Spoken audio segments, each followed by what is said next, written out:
What is up, ladies and gentlemen of YouTube? Coop here, and today we're going to be talking about Fallout 76. As you guys may have known, that Fallout 76 has a few little issues here and there, such as things like the push-to-talk feature, a lot of little minor glitches and things in between the game, and Bethesda has actually done an announcement where they are talking about a lot of the things that they want to update before the release, as at the time of me recording this is 11/10, and the game comes out in 4 days.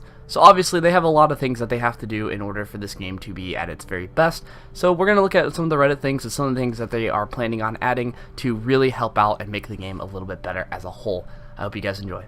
So we're on the Reddit post now. This is what Bethesda is talking about. Basically it just says, thank you to all the players that played the beta, and it's talking about how they have some things that they want to be addressed close to launch, like basically when the game launches, and some of the things that they plan to be addressing in the future. So, going forward with that, the first thing that they're talking about is the ultra-wide support, which basically one of the biggest issues that was happening with wider monitors and a lot of the people that were doing the 21:9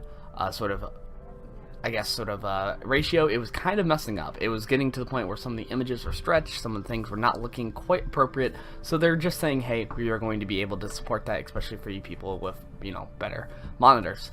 Now, the next thing that they're talking about is a really big one, is the larger stash size. One of the biggest issues that was going on was with weight. Weight is getting ridiculous in this game. It got to the point where I would have 6 guns, all my basic armor, and then on top of it would have my medical supplies, and the second I picked up another gun, I was over encumbered. And 6 sounds like a lot, but you guys got to keep in mind that you're going to be getting a lot of different guns and a lot of different ammo types, and sometimes you run out of ammo on a gun and you have to switch to something else. I had my hunting rifle, which I had a lot of bullets for, but my gun would break, and then I'd have to transfer over to another gun and another gun. And some are good for different occasions, such as having a melee weapon for when they get up close, a pipe pistol for, mid-range if you need a backup, a hunting rifle for long range.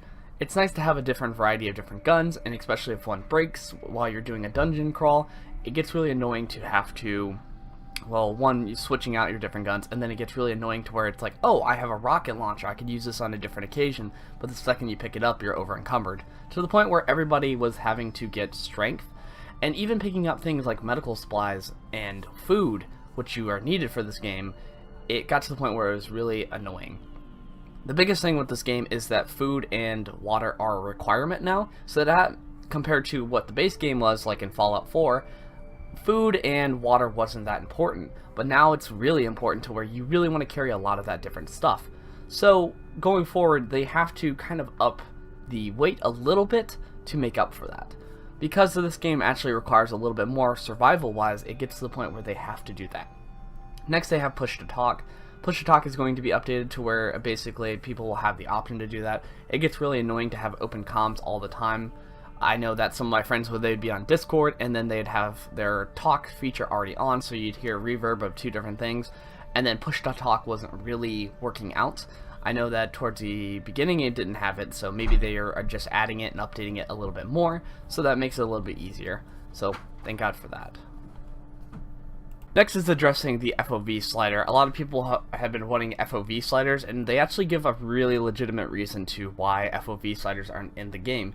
Typically in a multiplayer game you want to have an Fov slider just because it makes it to where things are a little bit better, to where you can scope out different things. Having different ranges to where you can hit players from far away is kind of important, especially in a multiplayer game. However, what they basically said here is that we have supported Fov sliders in our previous game. As we know, it will break a lot of animation and causes a lot of clipping to occur on screen. You do have the option to zoom out in third person on PC by holding view and moving the mouse wheel. We won't be able to do that for first person view, which I kind of understand. I do still wish that they had that, but it does make sense why they don't have that. Now next is talking about exploits. There's a lot of different exploits, obviously a lot of different glitches and things, so they're working to address that and figure out different ways of fixing that, such as players being able to jump on roofs that they're not supposed to and shooting other players. There's a variety of different things that you can do, especially going forward. So what they're going to be doing is they're going to be really trying to fix that. Now there are some issues with the social menu and making of teams, so what they're saying is that basically they know that these issues are happening and that they're going to be trying to fix that out there. Next is one of the biggest ones that I had an issue with, was hunger was not being stated. So whenever water was an issue, it would show you the hydration thing and it would be right up there. Hunger was not being shown though, so a lot of times your character would be hungry and you wouldn't know until like way later. So they're really trying to work on that. They're trying to make it to where it's very known, so that way you're not walking around sitting there getting hungry. So what they're going to be doing, especially going forward, is they're going to be trying to make it to where, you know, hey, that thing actually shows up. That wasn't like a legitimate, it looks like glitch what that was going on, because, you know, obviously you want that to show up, you want that to pop up when playing your game, especially now that survival is a really big important thing out there. Next is loud gunshots and noises. Some players were having issues with loud gunshots and loud noises around Appalachia that will be addressed in a future update near launch. So it looks like that's going to be post-launch. I really wish that it was at launch. I know there's multiple times where I would do like a scenario where there'd be a bunch of enemies and I'm shooting them and then they're all dead, and yet I'm still hearing the gunshots over and over and over and over and over. That got to be really annoying, especially going forward. I think that happened multiple times while I was playing the game, and it just kind of made it really frustrating, especially going forward, and I hope that they address that really soon, because if they don't, that's going to cause a lot of issues with players, and it's going to be a repeated bug that they're going to mention over and over and over again. So hopefully they fix it in some occasions. I know that as soon as I left the vault, I'd just hear gunshots and I'd be like, alright, where's that coming from? Is that at me? Is that at like a, you know, player shooting at something? Is that a super mutant trying to snipe me? Like, what is going on?